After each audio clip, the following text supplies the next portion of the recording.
Madam আপনার চা। আমার স্বামী? ম্যাডাম আমার স্বামীর ছবি আপনি মোবাইলে কি লিখা? এই মেয়ে, তুমি কি বলতেছো? হ্যাঁ, তুমি আমার হাজবেন্ডকে তুমি তোমার নিজের স্বামী বলতেছো? তুই কি পাগল হয়ে গেছো? ও আমার হাজবেন্ড, ও তোমার স্বামী কি করে হবে? কি আপনার স্বামী মানে? ম্যাডাম আপনি সব কি করতেছেন? এটা তো আমার স্বামী। ম্যাডাম আমি কতদিন ধরে আমার স্বামীরে খুঁজতেছি। ম্যাডাম আল্লাহর দয়া আমার স্বামীরে একটু আয়না দেন। এই মেয়ে, তুমি কি বলতেছো? হ্যাঁ, তুমি সামান্য একটা চাওয়ালি, হ্যাঁ, চা বানাবো অফিসে অফিসে, তুমি কি না বলতেছো যে আমার হাজবেন্ড তোমার হাজবেন্ড? হ্যাঁ, এটা কি করে সম্ভব? হ্যাঁ, ও আলি, ও আমার হাজবেন্ড, বুঝছো? আর ফার্দার ফার্দার এমন কোনো ফাইজলামি আমার সামনে করবা না। হয়তো হয়তো আমার হাজবেন্ডের সাথে তোমার হাজবেন্ডের চেহারা কোনো একদিক থেকে মিল হতে পারে, তাই বলে আমার হাজবেন্ড তোমার হাজবেন্ড হয়ে গেল? যাও এখান থেকে, চলে যাও। ম্যাডাম আমি খোদার কসম করে কইতাছি আমি আপনার লগে একটা মিছা কথা কইতাছি না। এটা হইতাছে আমার স্বামী। ম্যাডাম আমি কতদিন ধরে গ্রামে আমার স্বামীর লাগে অপেক্ষা করছি, কিন্তু আমার স্বামী আহে নাই। আমি শেষ পর্যন্ত বাধ্য হয়ে শহরে এসে পড়ছি ম্যাডাম আমার স্বামীরে খুঁজতে। ম্যাডাম আমার স্বামীর একটু আয়না দেন। কি বলতেছো তুমি? হ্যাঁ, তুমি তুমি বলতেছো যে আলি তোমার হাজবেন্ড? ওকে ফাইন, আচ্ছা ঠিক আছে, আমি মেনে নিলাম যে আলিফই তোমার হাজবেন্ড। তো তোমার যেহেতু হাজবেন্ড, তো তুমি ওর ওয়াইফ, তো ওয়াইফের কাছে তো হাজবেন্ডের ছবি থাকবেই। আমাকে ছবি দেখো, দেখি, দেখো। ছবি? হ হ আছে তো।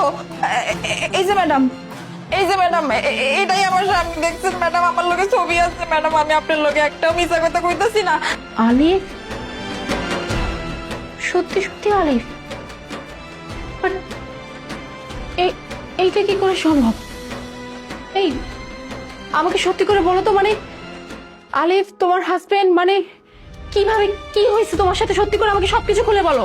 আমি ম্যাডাম গ্রামে বসে বসে অনেক অপেক্ষা করছি আমার স্বামীর লাগে, কিন্তু আমার স্বামী তো আহে না। পর আমি বাধ্য হয়ে শহরে এসে পড়ছি। এখানে আইসা আমি মানুষের বাসায় কাম করছি, এখানে কাম করছি, ওখানে কাম করছি, শেষ পর্যন্ত আপনার অফিসে কাম লইলাম।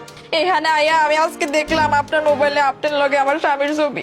ম্যাডাম আপনি জানেন আমার একটা মেয়ে বাচ্চাও আছে। আমার ছোট্ট মাইয়াটা কত অপেক্ষা করছে বাপের লেগা, কিন্তু বাপে তো আহে নাই। আল্লাহর দোহাই ম্যাডাম আমার স্বামীর একটু আয়না দেন, আমি খালি আর লগে একটু কথা কইতে চাই। আচ্ছা ঠিক আছে, তুমি এক কাজ করো, তুমি বাইরে গিয়ে অপেক্ষা করো, আমি ডাকলে তুমি চলে আসবে। আচ্ছা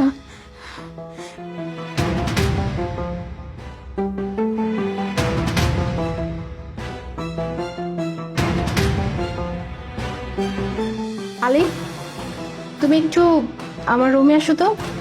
হ্যাঁ, তোমার সাথে একটু কথা বলবো, আসো।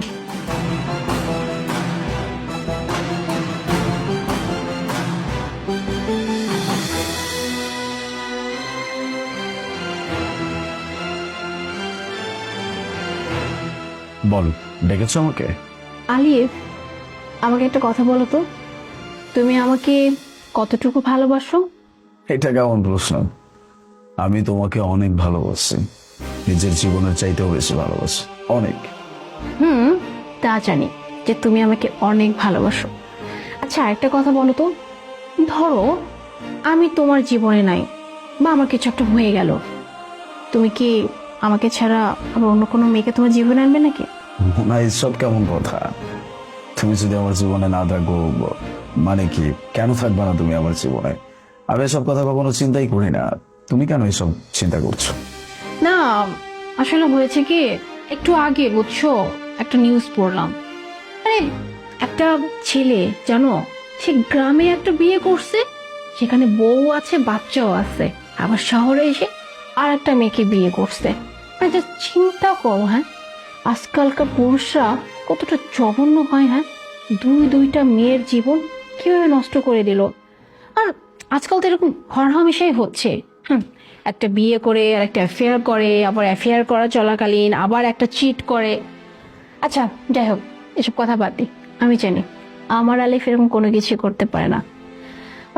আরেকটা কথা জানতে খুব ইচ্ছে করতেছে, আমি তোমার জীবনে আসার আগে, মানে তোমার জীবনে আমি ব্যতীত অন্য কোনো মেয়ে ছিল নাকি আমি তোমার ফার্স্ট লাভ? কোনটা? মনে তোমাকে অনেকবার বলছি যে আমার জীবনে আপন বলতে তুমি ছাড়া আর কেউ নাই, আমি সবাইকে হারাইছি। এরপরও তুমি যদি আমাকে একই প্রশ্ন বারবার করো তাহলে কষ্টটা আমারই লাগবে। আই নো, তুমি আমাকে অনেক বেশি ভালোবাসো, আর আমি তোমার জীবনের ফার্স্ট লাভ, তাই তো? বেবি, তোমার জন্য ছোট্ট একটা সারপ্রাইজ আছে। 1 মিনিট, ভেতরে আসো।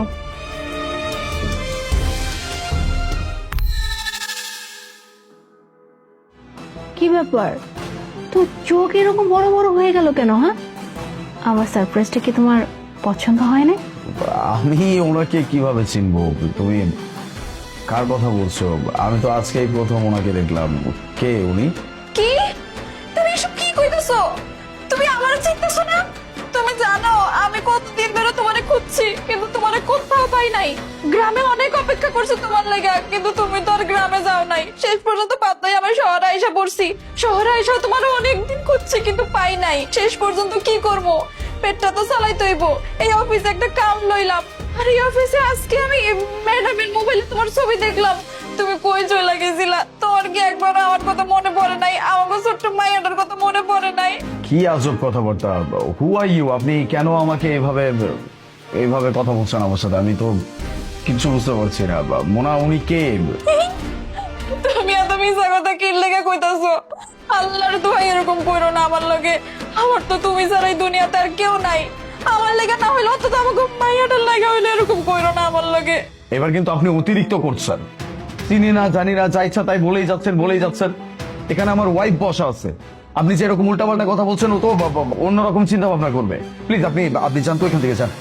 অলিভ, কি ভাবছো? হ্যাঁ, এখনো তুমি আমার সাথে বাটার দিয়ে দিয়ে কথা বলবে আর আমি তোমার সেই কথা বিলিভ করব? হ্যাঁ, মানে এখনো তোমার কি এটা মনে হচ্ছে আমার চোখের সামনে সবকিছু ক্লিয়ার, আর তুমি এখনো বলতেছো যে তুমি এই মেয়েকে চেনো না?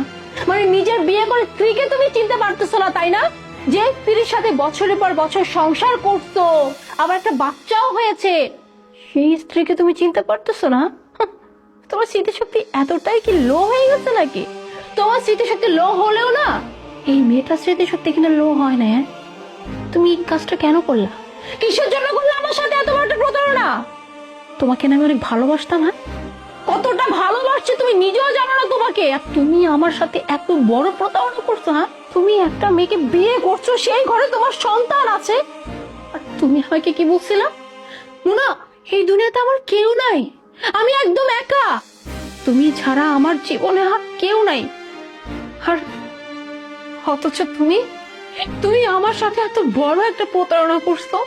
আজকে যখন এই মেয়েটা বারবার করে বলছিল যে তুমি ওর স্বামী, আমার ভিতরটা না ফেটে যাচ্ছিল, জানো? আমি মানতে পারছিলাম না।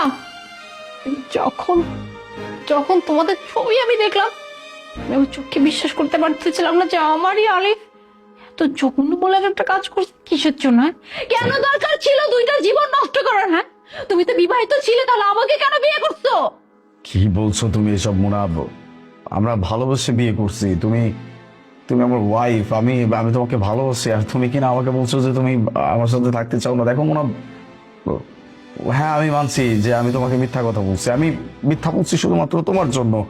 আমি তোমাকে অনেক ভালোবেসে ফেলছি, আমি তোমাকে হারাইতে চাই না। আমি ভাবছি তুমি যদি সব সত্যি জেনে যাও, তাহলে তুমি আমাকে ছেড়ে দিতে পারো। দ্যাটস আমি তোমাকে কিছু বলি নাই। I am sorry for that. আমি প্রমিস করছি আর কোনোদিন আমি তোমার সামনে কোনো প্রকার মিথ্যা কথা বলবো না। প্লিজ তুমি এরকম কিছু বলো না। শোনো, কাউকে মেরে ফেলা আর কারো বিশ্বাস নষ্ট করা না, দুইটাই কিন্তু সমান অপরাধ, জানো? কারণ বিশ্বাস এমন একটা জিনিস, এটা সবার উপরে আসে না। হ্যাঁ, আমি তোমাকে বিশ্বাস করছিলাম, তোমাকে ভালোবাসছিলাম, আর তুমি আমার বিশ্বাস নিয়ে এইভাবে খেললা। হ্যাঁ, তুমি তোমার স্ত্রী রেখে তুমি আমাকে বিয়ে করছো, আর আমাকে বলছো যে তুমি এই দুনিয়াতে একদম ইয়েতিমের মতো, তোমার কেউ নাই। কি ভাবছো? হ্যাঁ, তোমার এই সত্যি জানার পরে আমি তোমাকে অ্যাকসেপ্ট করবো? হ্যাঁ, আর কি যেন বলছিল, আমাকে তুমি ভালোবাসো। আলিফ, কোন পুরুষ মানুষ যদি বিবাহিত হয় তারপরে যদি অন্য কোনো মেয়েকে ভালোবাসে, সেটা ভালোবাসা হয় না। আর তুমি কি ভাবছো? তোমার এই ভালোবাসা আমি গ্রহণ করব? কখনো না। তুমি আমার সাথে যে কাজ করছো তার শাস্তি তো তোমাকে পেতেই হবে, আর আমি এমন শাস্তি তোমাকে দিব সারা জীবনও তুমি যেন ভুলতে না পারো। আর এই যে আরেকটা কথা, এই মেয়েটার সাথে যদি তুমি অন্যায় করছো না, এই শাস্তিও আমি তোমাকে দিব, কারণ তুমি একটা মেয়ের সাথে অন্যায় করছো, আর আমি একটা মেয়ে হয়ে এটা কোনোদিনই সহ্য করতে। তুমি ভেবো না তোমার স্ত্রীর মতো আমি অনেকটা নরম, ঠিক আছে? তুমি ভুল জায়গায় পা দিছো, তাই তুমি শাস্তির জন্য রেডি হও। আর বসে আছো কিসের জন্য? হ্যাঁ? এই মুহূর্তে এখান থেকে বের হয়ে যাও। তোমার জন্য কি কি অপেক্ষা করছে, just wait and see. Leave.